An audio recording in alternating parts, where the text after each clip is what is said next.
बिस्मिल्लाहिर्रहमानिर्रहीम, अस्सलाम वालेकुम। ये आपका अपना डिजिटल प्लेटफॉर्म है। मैं तारिक मतीन हूँ। लंदन से जो खबर आ रही है शहजाद अकबर साहब पर हमले की, जिसके बारे में वो खुद बता रहे हैं बहुत कुछ, उस खबर के हवाले से कुछ एक्सक्लूसिव मालूमात है। मैं अभी थोड़ी देर में आपके सामने ये एक्सक्लूसिव मालूमात रखूंगा और एक बड़ा मुज़क्का खेज पर्चा हुआ है, इस पर्चे की भी बात करेंगे। शेर अफजल मरवत साहब, सबसे ज़्यादा वोकल, सबसे ज़्यादा एक्टिव, उन पर ये पर्चा हुआ है। अभी मैं आपके सामने इसकी भी तफसीलात रखता हूँ, लेकिन सबसे पहले आपसे दरख्वास्त कि आप इस नाचीज़ को सब्सक्राइब कीजिए, घंटी का बटन दबाइए, लाइक कीजिए, कमेंट कीजिए। साथ ही अलग न्यूज़ के लिए भी आपसे दरख्वास्त कि अलग न्यूज़ को भी सब्सक्राइब कीजिए, घंटी का बटन दबाइए and do let us know कि हमें क्या चेंजेस करने हैं। बहुत बहुत शुक्रिया। अब आगे बढ़ते और इस वीडियो के मौज़ूआत की बात करें उससे पहले मियां नवाज शरीफ साहब आज पहुंचे इस्लामाबाद हाई कोर्ट और मियां नवाज शरीफ साहब की अपीलों का मामला था। हमने क्या देखा?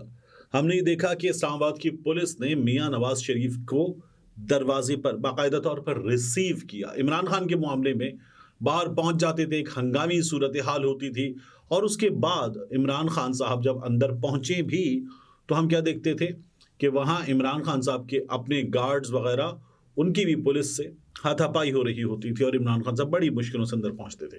बाहर कारकुनों पर आंसू गैस के शेल चलते थे। यहां मियां नवाज शरीफ साहब के लिए जो जो लोग आए थे, ग्रीन बेल्ट पर उनकी गाड़ियां पार्क्ड, ऐसी की तैसी सब्जी की, इस्लामाबाद के कानून की खिलाफ वर्जी, सब कुछ जारी है। और फिर उसके बाद पुलिस एक बहुत बड़ा मुस्ततील दायरा बनाकर पुलिस वाले अपने हिसार में लेकर मियां नवाज शरीफ को अदालत के अंदर तक लेकर जाते। वो जो हाथ से हाथ पकड़ के बॉक्स बना लेते हैं कि कोई अंदर ना आए, वो वाला बॉक्स मियां नवाज शरीफ साहब अदालत गए। जब अदालत गए हैं तो वहां पर इस्लामाबाद हाई कोर्ट के chief justice mister justice Aamir Farooq साहब ने ये कहा कि ना चार्ज सही फ्रेम हुआ, ना नैब को कुछ पता था कि शवाहिद क्या हैं। और वहां पर अदालत ने मियां नवाज शरीफ साहब के लिए हमें यह अंदाजा होता है इस केस की समाअत सुनकर कि ये कहा है कि मियां साहब जो हैं उनके केस में करप्शन तो साबित ही नहीं हुई। हुआ क्या? नवाज शरीफ के वकील अमजद परवेज ने दलाइल दिए कि सुप्रीम कोर्ट के फैसले की रोशनी में पैनामा जेआईटी तश्कील दी गई। जेआईटी ने 10 जुलाई 2017 को सुप्रीम कोर्ट में रिपोर्ट जमा करवाई। 28 जुलाई को सुप्रीम कोर्ट ने हतमी फैसला दिया। 28 जुलाई को वजीर आजम पाकिस्तान को नाअहल करार दे दिया गया। अच्छा, ये वो मामला जिस पर ये लोग कहते ना नवाज शरीफ को इकामे पर निकाल दिया, नवाज शरीफ को इकामे पर निकाल दिया। बिल्कुल दुरुस्त है ये बात इस हद तक कि नवाज शरीफ को इकामे पर नाअहल कर दिया गया। और फिर जी पनामा का केस, करप्शन वगैरह तो निकाली नहीं, इकामे पर निकाल दिया। उसके बाद केस चला, उसके बाद केस चला और फिर एहतिसाब अदालत से मियां साहब को सजा हुई थी। अब उस पर ये अपील जारी है। वकील ने कहा कि नवाज शरीफ, मरियम नवाज, हुसैन नवाज, हसन नवाज, कैप्टन रिटायर्ड सफदर के खिलाफ एवनफील्ड रेफरेंस दायर किया गया। फैसले की रोशनी में नवाज शरीफ, हुसैन और हसन नवाज के खिलाफ अल अजीजिया स्टील मिल्स रेफरेंस दायर किया गया। नैब दौरान जराह तस्लीम कर चुकी है कि हमारे पास रेफरेंस दायर करने के अलावा कोई ऑप्शन मौजूद नहीं था। एहतिसाब अदालत को 6 महीने में रेफरेंस पर फैसला करने की हिदायत की गई। फ्लैगशिप रेफरेंस में नवाज शरीफ बरी हुए। अल अजीजिया में 7 साल और एवनफील्ड में 10 साल की सजा हुई। अल अजीजिया में नैब ने सजा बढ़ाने की अपील दायर कर रखी है। अच्छा, अमजद परवेज साहब भी कहते हैं कि हमने जेआईटी का वॉल्यूम 10 मांगा था मगर हमें फराहम नहीं किया गया। यही बात पूरा पाकिस्तान कहता है, ये वॉल्यूम 10 खोल दिया जाए। वॉल्यूम 10 में क्या है सामने आना चाहिए। जेआईटी रिपोर्ट की बुनियाद पर रेफरेंसेस दायर कर दिए गए और नैब ने नवाज शरीफ को एक कॉल अप नोटिस भेजने के अलावा कोई काम नहीं किया गया। अब इनका केस ये है कि नैब ने जो जेआईटी ने रिपोर्ट बनाकर दे दी थी, उस रिपोर्ट की तस्दीक चाहिए, नैब ने कुछ नहीं किया। और इनका ये कहना है कि कोई करप्शन वगैरह तो साबित हुई नहीं। चीफ जस्टिस साहब ने रिमार्क्स दिए कि माजरत के साथ ना चार्ज सही फ्रेम हुआ, ना नैब को पता था कि शवाहिद क्या हैं। नैब ने यह साबित करने की कोशिश की कि मरियम नवाज बेनिफिशियल ओनर हैं, क्या ये साबित करने की कोशिश की? वकील ने जवाब दिया कि नैब ने ये कोशिश जरूर की मगर इस इल्जाम के हक में कोई सबूत पेश नहीं किया। और फिर वकीला ने यह कहा कि एहतिसाब अदालत ने नवाज शरीफ पर करप्शन और करप्ट प्रैक्टिसेस का इल्जाम मुस्तरद कर दिया। नैब ने एहतिसाब अदालत के फैसले के खिलाफ अपील भी दायर नहीं की। होता क्या है, नैब जो है वो आज़ादाना तहकीकात करने वाला इदारा तो है, लेकिन जब हुकूमत बदल जाती है तो फिर नैब वाले जो हैं वो कहते हैं कि नहीं जनाब, अब हमें ये बंदा नहीं चाहिए। तो जब हुकूमत ही बदल गई है और जिस तरह से हुकूमत बदली हमारे सामने, अख्तर मैंगल भी मानते हैं, मिफ्ता इस्माइल भी मानते हैं, मुस्तफ़ा नवाज़ खोखर भी मानते हैं कि जनरल बाजवा ने ये तमाम चीज़ें करवाई थी, ये इन सब के इल्ज़ामात हैं। तो फिर उसके बाद आमिर फारूक साहब कहते हैं जब करप्शन ही नहीं तो फिर आमदन से ज़ायद असासे कैसे आ गए? एक अवामी नुमाइंदे के असासे अगर मालूम आमदन से ज़ायद हैं तो बगैर करप्शन के वो कैसे बना सकता है? जब करप्शन ही नहीं तो फिर आमदन से ज़ायद असासे कैसे आ गए? ये चीफ जस्टिस साहब ने सवाल किया। बुध तक के लिए समात मुलतवी कर दी गई है। मियां नवाज शरीफ साहब हाजिरी से इस्तिस्ना चाहते हैं, उसके लिए भी चीफ जस्टिस साहब ने कहा कि आप इस सिलसिले में दरख्वास्त दायर कर दें, उसको भी देख लेते हैं। ये मियां नवाज शरीफ साहब के केस में हमें नजर आ रहा है कि एक हफ्ता यहां से एक हफ्ता मुमकिना तौर पर इस हफ्ते का इख्तिताम या अगले हफ्ते का वस्त मियां नवाज शरीफ साहब की बरियत का फैसला हमारे सामने आ जाएगा। ये इनसाइड इंफॉर्मेशन हमें मालूम हो रही है। अब आ जाइए एक मुज़हक़ाखेज़ मुकदमा शेर अफजल मरवत साहब पे। ये शेर अफजल मरवत साहब ने शकरपड़ियाँ जो ओपन एयर थिएटर है, जहाँ पर मॉन्यूमेंट है, जहाँ पर एक म्यूज़ियम भी है, वहाँ पर एक ख़िताब किया था, बड़ा वायरल हुआ था ख़िताब, उसकी वीडियोस वगैरह, उनका इस्तक़बाल वगैरह बड़ा वायरल हुआ। अब उसमें एक मुकदमा दर्ज हो गया है और ये जो मुकदमा है ये नासिर मंसूर सब इंस्पेक्टर हैं, थाना आपारा पुलिस ऑफिसर, इन्होंने ये मुकदमा दर्ज करवाया है और ये कहते हैं कि शकरपड़ियाँ पर ये जो इवेंट हुआ, इस इवेंट में एम्पलीफायर एक्ट की खिलाफ वर्जी की गई। एम्पलीफायर एक्ट की खिलाफ वर्जी की गई। ये जो दरख्वास्त मैं आपको दिखा रहा हूँ ना, ये FIR, इसके मुताबिक यहाँ पर शोर था म्यूजिकल कॉन्सर्ट की वजह से और आसपास की आबादी बुरी तरह से डिस्टर्ब हो रही थी। अब वो लोग जिन्होंने ये शकरपड़ियाँ का मकाम देख रखा है वो जानते हैं कि यहाँ से आबादी चारों जानिब, वो कम अज कम भी ना, वो G7 वगैरह मुख्तलिफ जगह, ये सब के सब कम अज कम भी 1.5 किलोमीटर दूर हैं। तो 1.5 किलोमीटर तक कौन सी आवाज़ें, कोई धमाके हो रहे हैं, कौन सी आवाज़ें जाएंगी म्यूजिक की? एक बात। दूसरा, ये था ही ओपन एयर थिएटर, तो यहाँ जो इवेंट था उसके बारे में फिर ये बता रहे हैं कि यहाँ NOC नहीं था। और शेर अफजल मरवत ने हुकूमत पाकिस्तान के खिलाफ और पाकिस्तान के खिलाफ तकारीर की। अब इनके वो कौन से जुमले थे जो हुकूमत पाकिस्तान के खिलाफ थे, रियासत पाकिस्तान के खिलाफ थे, ये इस FIR में नहीं लिखा हुआ, मगर ये लिखा हुआ है कि इन्होंने तकरीर की। तो शेर अफजल मरवत के खिलाफ एक मुकदमा और हो गया है। शेर अफजल मरवत साहब के हवाले से मैंने आपको बताया था ये जुमला 2 रोज पहले कि जितने वो एक्टिव हो चुके हैं, ये जो अपर दीर के विजुअल्स हैं, ये विजुअल्स गवाही दे रहे हैं कि अब शेर अफजल मरवत जो है वो निशाना बनेंगे और उनको महदूद करने की कोशिश की जाएगी, उनको रोकने की कोशिश की जाएगी। ये उसका सबूत है। शेर अफजल मरवत चूंकि इस वक्त उस लेवल पर ले गए हैं कारकुनों को मोबिलाइज करके कि खैबर पख्तूनख्वा के बारे में ये गवाही आ रही है कि बाकी जगहों पर पाकिस्तान तहरीक इंसाफ को हराना तकरीबन नामुमकिन है और खैबर पख्तूनख्वा में तो धांधली करके भी हराना नामुमकिन है। इसलिए अब शेर अफजल मरवत साहब के खिलाफ ये चीज़ें आपको होती हुई नजर आ रही हैं। अब इस वीडियो के मौज़ूआत में आगे बढ़ें। चौधरी सरवर साहब, उनके बारे में खबर यह आई कि वो वापस पाकिस्तान तहरीक इंसाफ में आ रहे हैं और उनके आने से न जाने क्या हो जाएगा। मैंने इस मौजू पर अब तक अलग न्यूज़ पर हमने ज़रूर बात की थी, लेकिन मैंने इस मौजू पर बात नहीं की थी।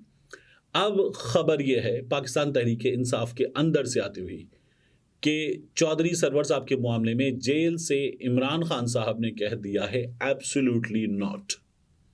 चौधरी सरवर साहब को इमरान खान साहब की जमात वेलकम नहीं करती। चौधरी सरवर साहब ने वैसे भी क्रूशियल टाइम पर पार्टी के साथ हैंड किया था और अब इमरान खान साहब ने उनके मामले में ये फैसला सुना दिया है।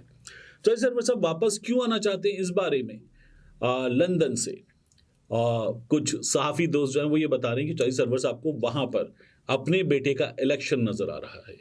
चौधरी सरवर साहब को वहाँ पर अपने बेटे के इलेक्शन के मौके पर ओवरसीज़ पाकिस्तानियों की इमरान खान से PTI से वाबस्तगी नज़र आ रही है। चौधरी सरवर साहब को नज़र आ रहा है कि अगर वो अपने बेटे के लिए इलेक्शन जीतना चाहते हैं तो वापस इमरान खान जो है उससे जुड़ना ज़रूरी है, वगरना उनका बेटा उन ओवरसीज़ पाकिस्तानियों का वोट नहीं हासिल कर पाएगा। तो चौधरी सरवर साहब इसलिए ये कोशिश कर रहे थे। बहरहाल इस कोशिश के सिलसिले में जो खबर पाकिस्तान तहरीक इंसाफ से आ रही है, अजहर मशवानी के मुताबिक सोशल मीडिया पे उन्होंने ये बता दिया है इमरान खान साहब ने चौधरी सरवर साहब के लिए ना कर दिया है। बहुत से लोग बड़े दावे करते हैं कि चौधरी सरवर साहब जो हैं वो ठीक कर रहे थे, लेकिन चौधरी सरवर साहब ने खुद अपने साथ कितना बुरा किया। नून लीग के साथ, फिर उसके बाद पाकिस्तान तहरीक इंसाफ के साथ, फिर नून लीग के साथ जाने की कोशिश, फिर काफ लीग के साथ, फिर वापस पाकिस्तान तहरीक इंसाफ के साथ आने की कोशिश। तो ये जो चौधरी साहब के साथ हो रही है ये होनी ही थी और अब बल्कि हो चुकी है। तो इमरान खान साहब ने अपना फैसला सुना दिया। अब आ जाइए शहजाद अकबर साहब के मामले की जानिब। शहजाद अकबर साहब ने जो ट्विटर पे बताया वो आपने देख लिया। शहजाद अकबर साहब ये कहते हैं कि उन पर एक शख्स ने हमला किया है और एक तेज़ाबी महलूल जो है वो उन पर फेंका गया है और वो खुद जो है उससे कुछ मुतासिर हुए हैं। उनके घर वाले, उनकी अहलिया, उनके बच्चे महफूज हैं और पुलिस जो है वो उनकी मजीद हिफाजत के लिए इक़दामात कर रही है। ये शहजाद अकबर साहब ने ट्विटर पे बताया। मैंने शहजाद अकबर साहब से रब्ता किया, उनसे तफसीली बातचीत की और इस सिलसिले में कुछ मालूमात मजीद हासिल की। अब एक और चीज़ आपको बताऊं कि 12 सितंबर को सियासत.pk पर इंटरव्यू दिया था शहजाद अकबर साहब ने और तब 12 सितंबर को उन्होंने बताया था कि उनकी जान लेने की कोशिश की जा सकती है, उन पर हमला हो सकता है। तो शहजाद अकबर साहब को ये क्यों मालूम था कि उन पर हमला हो सकता है, उनकी जान लेने की कोशिश की जा सकती है, ये अभी थोड़ी देर में मैं आपके सामने रखूंगा। लेकिन शहजाद अकबर साहब ने बताया क्या, वो ये कहते हैं कि उनके घर के दरवाजे पर दस्तक हुई और जिस तरह से हमने देखा है कि वहाँ ड्राइव वे हो या बाहर लॉन हो, ये अक्सर जगहों पर पहले इसके आसपास कोई दरवाज़ा नहीं होता और आप घर के दरवाजे तक ड्राइव वे से होते हुए या जो वॉक वे उससे होते हुए दरवाजे तक पहुंच जाते हैं। शहजाद अकबर साहब के दरवाजे तक ये शख्स पहुंचा, उन्होंने दरवाज़ा खोला, जो सामने शख्स खड़ा था उसके हाथ में बॉटल थी, उस बॉटल में वो महलूल था और उसने फौरी तौर पर वो शहजाद अकबर साहब पे फेंका है। शहजाद साहब जो हैं वो जहाँ रह रहे हैं और जिन हालात की वो 12 सितंबर की बात कर रहे हैं कि उनको ख़तरा था, उन्होंने रिफ्लेक्स एक्शन था, फौरी तौर पर बचने की कोशिश की, दरवाज़ा बंद किया और जब दरवाज़ा आगे आया है खुद वो पीछे हुए हैं। उसके बावजूद भी जो महलूल उन पर फेंका गया वो शहजाद अकबर साहब ने बताया कि उनके सर पे गिरा, उनके चेहरे पर आया किसी हद तक, उनका चश्मा बुरी तरह से उससे तकरीबन झुलस गया है, जल गया है, मुतासिर हुआ है।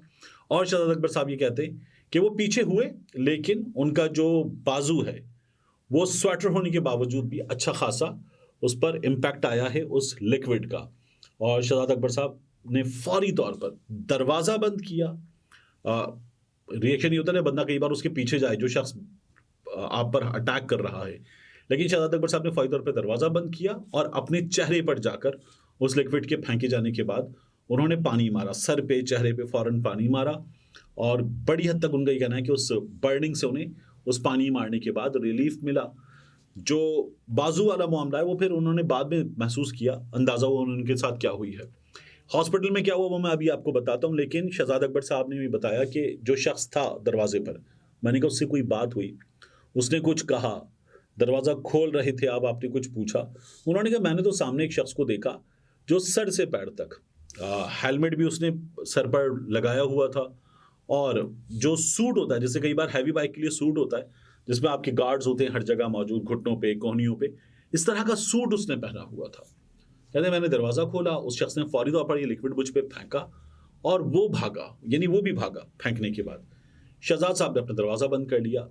पुलिस आई, पुलिस ने उस शख्स के भागने के बाद 2 घर आगे से जो बॉटल थी वो रिकवर कर ली है। उसने ग्लव्स वगैरह पहने हुए थे, तो अब उस पर से फिंगरप्रिंट्स मिले नहीं मिले ये बात की चीज़ है, अभी इन्वेस्टिगेशन से सामने आएगा। लेकिन वो शख्स फरार हो गया। पुलिस ने फिर दरवाजे से, जो लिक्विड दरवाजे पर भी था, वहाँ से सैंपल हासिल कर लिए हैं। अब वो अपनी तहकीकात इस सिलसिले में मुकम्मल करके मज़ीद चीज़ें बताएगी। पुलिस वालों ने घर में जो अहले खाना हैं, शहजाद अकबर साहब हैं, उनसे कुछ सवालात वगैरह मुकम्मल करने के बाद कुछ चीज़ें पुलिस ने नोट डाउन की हैं और वो उनके बारे में जवाब देगी जब मज़ीद तफ्तीश कर लेगी। साथ ही पुलिस ने आसपास जो सीसीटीवी कैमरा है और दीगर अपना काम है वो करने शुरू कर दिया है। तो ये शहजाद अकबर साहब के घर पर आने वाले शख्स के हवाले से अकाउंट है। मैंने पूछा कोई बात हो पाई, कुछ नहीं। उन्होंने कहा नहीं, बस ये बहुत क्विक था, उसने दरवाज़ा खोलते ही लिक्विड फेंका और वो भाग गया। फिर मैंने शहजाद अकबर साहब से पूछा कि कोई कॉल्स वगैरह, कोई थ्रेट वगैरह आपको वहाँ रहते हुए फील हुआ था, कुछ अंदाज़ा हो रहा था कि ऐसा कुछ हो सकता है? तब उन्होंने कहा कि मैंने यहाँ पर बरतानिया में पुलिस को बता दिया था कि ये हो सकता है।